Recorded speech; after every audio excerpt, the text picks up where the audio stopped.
Baik, saudara-saudara, kembali lagi bersama saya di Oloan King Channel. Salam sejahtera buat kita semuanya. Apa kabar nih dengan kalian? Semoga kita semua dalam keadaan sehat dan berada di lindungan yang Maha Kuasa. Di video kali ini, saudara-saudara, di sini kita bisa dapat menyaksikan pernyataan dari Kak Zanzan Bella ya. Ini menyentil kasus Paula atau kasus Baim Wong ya. Iya, langsung saja kita mendengarkan pernyataannya seperti video berikut ini. Jadi gue sepakat kalau Paula itu salah memilih suami.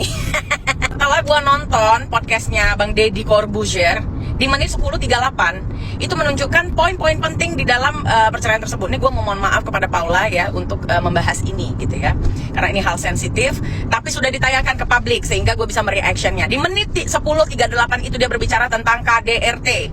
Ya, secara tidak langsung asumsi gue mengatakan bahwasannya memang terjadi KDRT entah dalam bentuk verbal ataupun non verbal ya. Nah, dan juga menurut gue cocok sih anaknya di Paula. Kenapa? Paula ini sedikit dizolimi atau mungkin banyak dizolimi oleh Baim Wong. Terlihat dari video-video anaknya, kayak yang anaknya tuh bilang begini. Ini ada videonya ya.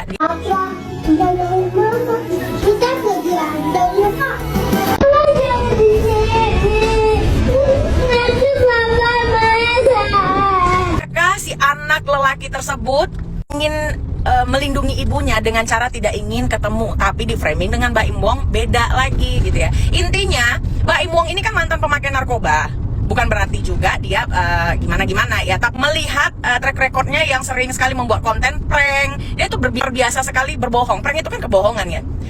Kayak gue nggak yakin banget gitu dengan tingkah lakunya. Kalau dia bilang Paula selingkuh karena curhat-curhatan, di rumahnya aja semua orang bebas masuk. Lalu kayak gimana pula Baim Wong masuk ke kamar Raffi Ahmad, datang ke rumahnya Nikita Mirjani gitu kan, dengan keintimannya begitu. Wah, menurut gue nggak patut dibela Baim Wong ini. Gua berada di posisi membela Paula sebagai seorang ibu dan seorang wanita. Paula istri yang baik, Paula juga ibu yang baik ya. Jadi untuk kalian semua geng-geng yang mirip sirkus menurut gua malah kalian ini ya, gengnya Nikita Mirjani, Jack Ras, Lemes, yang laki-laki berotot tapi mulutnya kayak mama-mama ya. Jadi nggak usah deh kalian nyerang-nyerang Paula gitu. Dan masyarakat Indonesia sudah pintar, tidak akan kemakan ucapan kalian-kalian ini. Dengar ya, Paula itu yang pantas dibela di sini. Iya, itulah dia pernyataan dari Zanzan Bella. Saudara-saudara, kita sudah mendengarkannya. Bagaimana nih menurut tanggapan kalian? Silahkan tinggalkan di kolom komentar ya. Sebentar, jangan di skip dulu. Di sini kita kembali membahas tentang di mana pengacara kondang Hotman Paris ikut menanggapi kisruh rumah tangga Baim Wong dan Paula yang tengah ramai menjadi sorotan publik. Salah satu poin yang mencuat dalam kasus perceraian mereka adalah munculnya isu orang ketiga, yakni seorang pria yang disebut sempat menginap di kediaman mereka. Dalam program For You Pagi atau FYP Trans 7 yang dipandu Raffi Ahmad dan Irfan Hakim, Hotman mengomentari hal tersebut secara terbuka. Hotman menilai bahwa kehadiran pria yang menginap tersebut seharusnya bisa dicegah sejak awal oleh pihak suami. Nah, lalu saudara-saudara, beliau mengatakan, kata Hotman Paris ya, karena memang cowok itu diizinkan menginap oleh Paula dan suaminya. Jadi memang tamu keluarga. Kalau suaminya pergi, masa tamunya harus diusir? Kata Hotman Paris ya, itu pada Jumat 25 April 2025. Lalu saudara-saudara, Hotman juga mengingatkan bahwa meskipun statusnya sebagai tamu keluarga, hal tersebut tetap bisa menimbulkan salah paham yang berakibat fatal. Terutama bila rumah tangga sedang tidak harmonis. Hotman menegaskan bahwa tindakan pencegahan seperti tidak mengizinkan tamu pria menginap akan jauh lebih bijak ya. Ya, bagusnya jangan dikasih nginap cowok di rumah kamu. Kalau gue mah enggak, tegas Hotman Paris.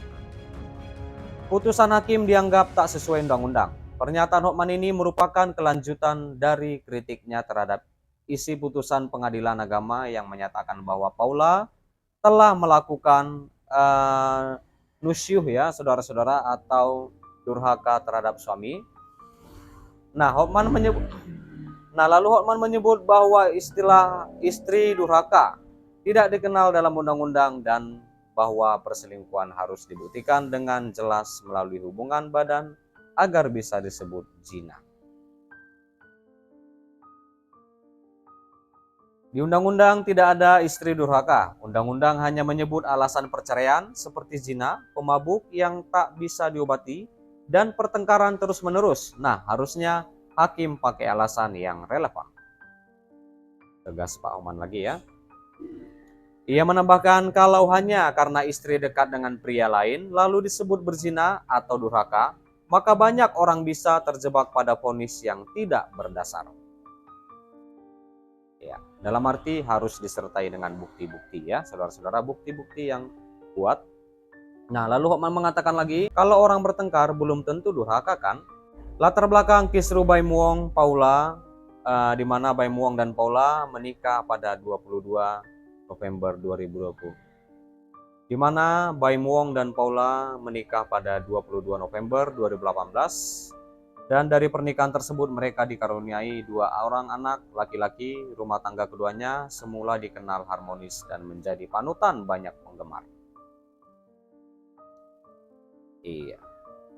Baik saudara-saudara, sampai di sini dulu pertemuan kita berita terkini yang bisa aku sampaikan, di mana kita juga sudah mendengarkan pernyataan dari Kak Zanzan Bella ya. Seperti apa tanggapan kalian? Silahkan tinggalkan di kolom komentar. Dan juga kita sudah membahas tentang di mana soal orang ketiga di rumah tangga Baim Paula. Hotman Paris mengatakan salah suami ajak orang menginap. Iya. Dan terima kasih juga buat saudara-saudara yang sudah menonton, yang sudah support aku. Terima kasih. Jangan lupa di like, berikan komentar kalian di bawah. Dan please share video ini dan subscribe dan nyalakan loncengnya. Terima kasih.